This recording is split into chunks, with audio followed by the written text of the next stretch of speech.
Hey everyone, and welcome to my channel. Today, I'm going to show you how to edit your Instagram bio and add spaces and line breaks. So, let's get started. To edit your bio, open the Instagram app and tap on your profile picture in the bottom right corner. Once you're in your account profile, tap on the Edit Profile button below to your profile picture. In the bio section, simply type your bio text. You can use the Enter key to add line breaks. You can also use spaces to format your bio text. For example, you can add a space after each comma or period to make your bio easier to read.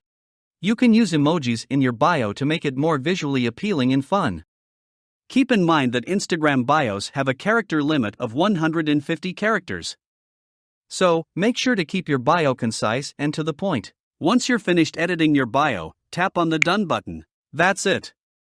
You've now successfully edited your Instagram bio and added spaces and line breaks.